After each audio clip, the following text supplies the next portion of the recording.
Syria में Israel से अचानक आई कयामत।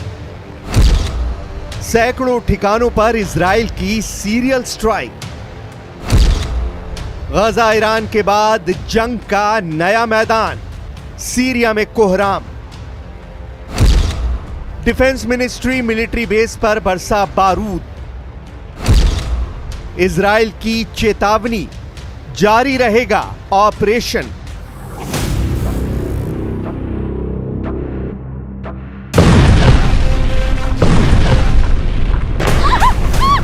इजराइल ने पश्चिम एशिया में तबाही और बर्बादी का नया दरवाजा खोल दिया है।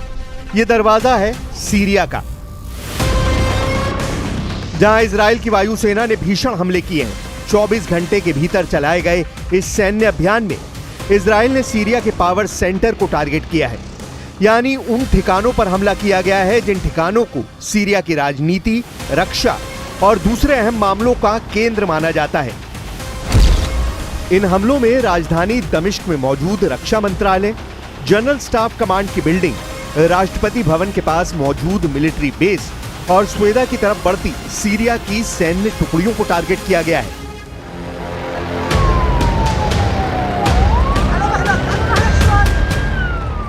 इजरायली डिफेंस फोर्स के दावे के मुताबिक सीरिया के 250 से ज्यादा ठिकानों को एयर स्ट्राइक में तबाह कर दिया गया। इजराइल का कहना है कि यह कार्रवाई ड्रूज समुदाय पर हो रहे अत्याचार को रोकने के लिए की गई है।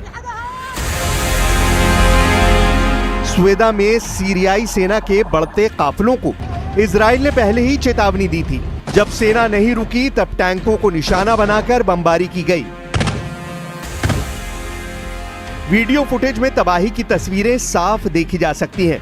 जलते हुए टैंक, तबाह सैन्य ट्रक और बिखरे पड़े शव। एक एक तस्वीर रोंगटे खड़े कर देने वाली है। ये तस्वीरें बताती हैं कि इजराइल की वायुसेना ने सीरिया पर चंद घंटों के भीतर कितना प्रचंड हमला किया है। आईडीएफ ने साफ कहा, यह सिर्फ शुरुआत है। अगर सेना नहीं हटी तो दमिश्क की दीवारें भी हिल जाएंगी। इस हमले में सीरिया के कई कमांड पोस्ट, रडार स्टेशन और एयर डिफेंस यूनिट्स तबाह हुए हैं। इजरायली सेना ने ऑपरेशन को रिस्ट्रेन्ड एक्शन कहा है, लेकिन जमीनी हकीकत कुछ और कहती है। दमिश्क धमाकों से थर्रा उठा है। राष्ट्रपति भवन के पास हुए हमले को इजराइल की सबसे बड़ी पॉलिटिकल वार्निंग माना जा रहा है। यह सीधे तौर पर सीरियाई सरकार को चेतावनी है, रूस से हटो नहीं तो शासन हिलेगा। दक्षिण सीरिया का स्वेदा शहर इस वक्त गृह युद्ध की सबसे भयावह तस्वीर बन चुका है। 4 दिनों तक ड्रूज और बेदौइन समुदाय के बीच खूनी संघर्ष चला, जिनमें अब तक 350 से ज्यादा लोगों की मौत की पुष्टि की जा चुकी है। ये झड़पें अचानक नहीं भड़की। पिछले कई महीनों से स्थानीय आपराधिक ग्रोहों, हथियारबंद गुटों और सरकारी चुप्पी ने इस टकराव को जमीन दी। ड्रूज समुदाय का आरोप है कि सीरियाई सेना और खुफिया एजेंसियां इन ग्रोहों को संरक्षण दे रही हैं। यहां तक कि सरकारी रक्षा बलों पर भी हमले के आरोप लगे।